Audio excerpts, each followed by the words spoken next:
So Sharmila గారికి పోటీగా విజయమ్మ గారిని దించబోతున్నారు జగన్ గారు అని చెప్పేసి ఒక వార్త రావడం చూస్తున్నాం.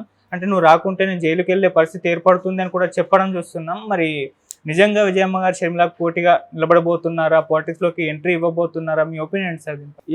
ఇప్పుడు మామూలుగా అయితే షర్మిల రంగంలోకి రావడం, షర్మిల వచ్చిన డే 1 నుంచి కూడా జగన్ మీదనే ఫోకస్ చేయడం, జగన్‌ని టార్గెట్ చేయడం, చివరికి పర్సనల్‌గా కూడా జగన్‌ని టార్గెట్ చేయడం, అతను క్రిస్టియన్లకి సపోర్ట్ చేయట్లేదని ఆ యాంగిల్, మత యాంగిల్ కూడా అతను సీఎంగా ఉన్నప్పుడు మతాతీతంగా ఉండాలి.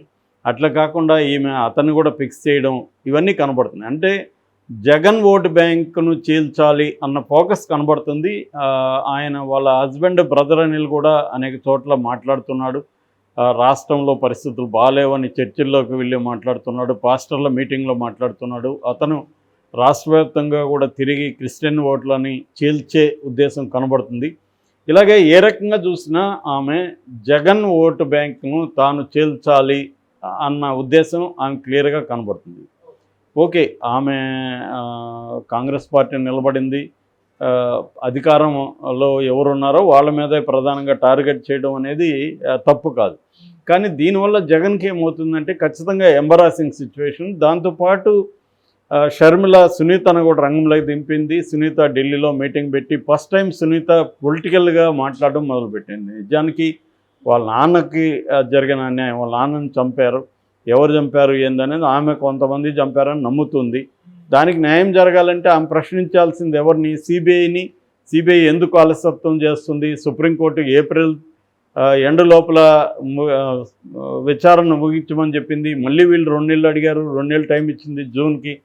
జూన్ ఎండ్ లోపల అయిపోయింది, ఇంకొక 2 నెలలు పోతే జూన్ వస్తుంది. అయినా కూడా అంటే దాదాపు 1 ఇయర్ అయిపోతుంది కోర్టు చెప్పి కూడా, సుప్రీంకోర్టు. అయినా ఎందుకు ముందుకు వెళ్ళట్లేదు సిబిఐ? ఎందుకు ట్రయల్లోకి వెళ్ళట్లేదు ఈ కేసు అనేది ఎవరిని అడగాలి? జగన్ చేతిలో సిబిఐ లేదు కదా. ఆమె అడగాల్సింది ఎవరిని? బీజేపీని అడగాలి, సిబిఐని అడగాలి, లేదా సుప్రీంకోర్టుని అడగాలి. యాక్చువల్గా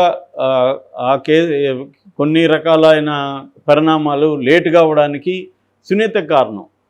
ఎందుకంటే ఇప్పుడు అవినాష్ రెడ్డి బెయిల్ పిటిషన్, అవినాష్ రెడ్డి బెయిల్ని రద్దు చేయాలని సునీత సుప్రీంకోర్టులో వేసింది. దాని ముందుకు పోకపోవడానికి సునీతనే కారణం. ఎందుకంటే వాళ్ళ అడ్వకేటు ఆయన సిద్ధార్థ లోత్రా చంద్రబాబు తరఫున బిజీగా ఉండి ఆయనే వాయిదాలు అడిగాడు, సుప్రీంకోర్టు వాయిదాలు వేసింది ఆ విషయంలో. సో ఇప్పుడు వచ్చి ఇది ఎందుకు లేట్ అవుతుందని జగన్ అడిగితే ఏం లాభం? నువ్వు అడగాల్సింది సుప్రీంకోర్టుని. అట్లాగే ఈ హత్య జరిగింది ఇప్పుడు 2019 March 15. అప్పుడు గవర్నమెంట్ ఎవరిది ఉంది? తెలుగుదేశం. మరి తెలుగుదేశం ఎందుకు తేల్చలేదు అప్పుడు? సో ఇవన్నీ అనేక ప్రశ్నలు ఉన్నాయి. సో కాబట్టి ఏంటంటే ఇక్కడ క్లియర్గా పొలిటికల్ మోటివ్ ఆమె కనబడుతుంది. ఆమె వెనక మరే చంద్రబాబు ఉన్నాడని వైసీపీ ఆరోపిస్తుంది. ఎందుకంటే ఆమె థ్యాంక్స్ చంద్రబాబుకి చెప్పింది, ఆయన మహాసేన్ రాజేష్కి చెప్పింది, తర్వాత బీటెక్ రవికి చెప్పింది. వీళ్ళందరి మీద రాజేష్ని పక్కన పెడితే చంద్రబాబు మీద, బీటెక్ రవి మీద, ఆదినారాయణ రెడ్డి మీద ఆమె ఆరోపణలు చేసింది ఒకప్పుడు. 2019 మార్చిలో ఈ హత్య జరిగిన తర్వాత ఆమె వాళ్లే చంపారని ఆరోపణ చేసింది. దాని తర్వాత యూటర్న్ తీసుకొని వీళ్ళ మీదకి వచ్చింది. సో ఇప్పుడు పొలిటికల్గా ఆమె బయటకు వచ్చి జగన్ను ఓడించని పిలిపిస్తుంది. జగన్ను ఓడించాల్సిన అవసరం ఏముంది? జగనే చంపించాడని అనుకుంటే కోర్టుల్లో ఎందుకు తేల్చుకోకూడదు? పొలిటికల్గా ఎందుకు వస్తుంది అనేది వీళ్ళ ప్రశ్న. పొలిటికల్గా ఎందుకు రాకూడదు అనేది ఆమె ప్రశ్న ఉండొచ్చు. పొలిటికల్గా ఇది ఎందుకంటే ఈ హత్య అనేది పొలిటికల్గా మారిపోయింది. దాన్ని పొలిటికల్గా మార్చడంలో వైసీపీనే ముందుంది. వైసీపీ 2019లో చంద్రబాబు మీద నారాసుర రక్త చరిత్రను బుక్ చేసి ప్రచారం చేసింది ఎవరు? వైసీపీనే. 2019లో వాళ్ళు ఉపయోగించుకున్నారు కాబట్టి ఇప్పుడు తెలుగుదేశం ఉపయోగించుకోవడానికి మళ్ళీ జగనాసుర రక్త చరిత్ర బుక్ చేసింది. ఇప్పుడు ఇటు దస్తగిరిని రంగంలోకి దించింది, తర్వాత సునీతని రంగంలోకి దించింది. సో ఇవన్నీ తెలుగుదేశం కూడా చేస్తుంది. సో ఇక్కడ ఏంటంటే ఒక హత్యని రాజకీయంగా 2 పార్టీలు కూడా ఉపయోగించుకుంటున్నప్పుడు ఆమె మాత్రం ఎందుకు కోర్టుల్లోనే తిరగాలి, ఎందుకు రాజకీయంగా రాకూడదు అనేది ఆమె కూడా ఆలోచించవచ్చు, తప్పేం లేదు. ఏదేమైనా ఈ పరిణామాల వల్ల జగన్ ఇబ్బందుల్లో పడే అవకాశం అయితే ఉంది. అంటే దీనివల్ల ఏదో రాష్ట్రంలో ఇదే డిసిసివ్ అంశంగా ఏమీ మారదు. ఎందుకంటే అది 5 ఏళ్లకు ముందు జరిగింది. ఎవరు చంపారనేది ఇప్పటివరకు తేల్చలేదు సిబిఐ. కాబట్టి అదేం ఇష్యూగా మారదు. కానీ కడప జిల్లాలో కొంత ఇబ్బంది కలిగే అవకాశం ఉంది. ఎందుకంటే కడప గత 4.5 దశాబ్దాలుగా కడపలో జగన్కి పట్టుంది, జగన్ కుటుంబానికి పట్టుంది. అటువంటిది ఇప్పుడు ఏదైనా ఇబ్బంది అయినా, ఈవెన్ మెజారిటీ తగ్గినా కూడా అది రిఫ్లెక్ట్ అవుతుంది. సో ఆ రకంగా సునీత కానీ రంగంలోకి దిగి ఆమె ఎలక్షన్లో పోటీ చేసి ఇటు షర్మిల పోటీ చేస్తే కడప జిల్లాలో ప్రాబ్లం అవుతుంది. షర్మిల వల్ల ఎంతో కొంత 1% ఓట్లు చీలినా కూడా దాని ఎఫెక్ట్ జగన్ మీద ఉండే అవకాశం ఉంది. ఎందుకంటే బ్యాటిల్ వెరీ టైట్గా ఉంది. ఎవరి వైపు వేవ్ అయితే కనిపించట్లేదు. ఈ టైట్ బ్యాటిల్లో 1%, 0.5% కూడా చాలా ఇంపార్టెంట్. మనం బీహార్ ఎన్నికల్లో చూసాం, ఓన్లీ 45,000 ఓట్ల తేడాతో అధికారంలోకి వచ్చారు. సో ఇటువంటి కాంటెక్స్ట్లో జగన్ ఏంటంటే ఏమాత్రం తేడా వచ్చి చంద్రబాబు అధికారంలోకి వచ్చినా తాను జైలుకి వెళ్తాడు, జైలుకి వెళ్తే త్వరగా బయటకు వచ్చే పరిస్థితి కూడా లేదు. కాబట్టి అమ్మ నువ్వే నన్ను కాపాడాలి, నువ్వే శరణం అని ఆమెను అడుక్కున్నట్టు తెలిసింది. ఆమె కూడా కొడుకు ఇప్పుడు ఈమెకు సపోర్ట్ చేసినా ఈమెమి సీఎం అయ్యే పరిస్థితి లేదు, గెలిచే పరిస్థితి కూడా ఎలాగూ లేదు షర్మిల. అదే కొడుక్కి ఆమె సపోర్ట్ చేస్తే కొడుకు మళ్ళీ సీఎం అయ్యే అవకాశం ఉంటుంది అనేది ఆమె కూడా ఆలోచిస్తున్నట్టుగా కనబడుతుంది. అందుకని ఆమె రంగంలోకి దిగుతుంది అంటున్నారు. మరి పోటీ చేస్తుందా లేక ప్రచారానికి పరిమితం అవుతుందా అనేది ఇంకా క్లియర్గా లేదు. జగన్ ఏమనుకుంటున్నాడంటే ఒకవేళ దీని ఎఫెక్ట్ కానీ షర్మిల ఎఫెక్ట్ రాష్ట్ర వ్యాప్తంగా కొన్ని ఏరియాలో పడేటైతే, ముఖ్యంగా క్రిస్టియన్ కమ్యూనిటీలో ఈమెను రంగంలోకి దించి ఆల్రెడీ విమలారెడ్డి అంటే జగన్ మేనత్త వైఎస్ఆర్ చెల్లెలు, ఆమె ఆల్రెడీ అనిల్కి యాంటీగా ఆమె కూడా పాస్టర్ని కలుస్తుంది, సమావేశాలలో మాట్లాడుతుంది. ఈ కాంటెక్స్లో విజయమ్మను కూడా రంగంలోకి దించి క్రిస్టియన్ ఓట్లని చెల్లనీయకుండా చూసుకోవడం ఒక ప్రధాన కర్తవ్యంగా ఆమెకి ఇవ్వడం ఒకటి.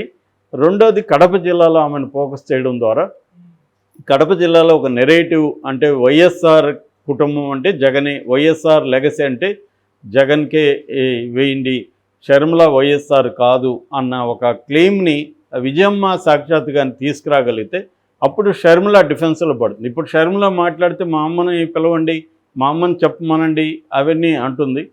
సో ఈమె కానీ స్వయంగా రంగంలోకి వస్తే షర్మిల డిఫెన్స్లో పడే అవకాశం ఉంది. ఆల్రెడీ మొన్న షర్మిల కొడుకు పెళ్ళికి కూడా విజయమ్మ అయితే యాక్టివ్గా ఉన్నింది, కానీ చాలామంది బంధువులు వెళ్ళలేదు. ఓన్లీ షర్మిలాకి దగ్గర ఉన్న వాళ్ళు మాత్రం వెళ్ళారు తప్ప ఇటు భారతిరెడ్డి వైపు నుంచి బంధువులు కానీ జగన్కి దగ్గరగా ఉన్న వాళ్ళు కానీ చాలామంది వెళ్ళలేదు. సో ఆల్రెడీ జగన్ కుటుంబంలో ఎక్కువ మంది జగన్నే సపోర్ట్ చేస్తున్నారు, జగన్నే ఓన్ చేసుకుంటున్నారు.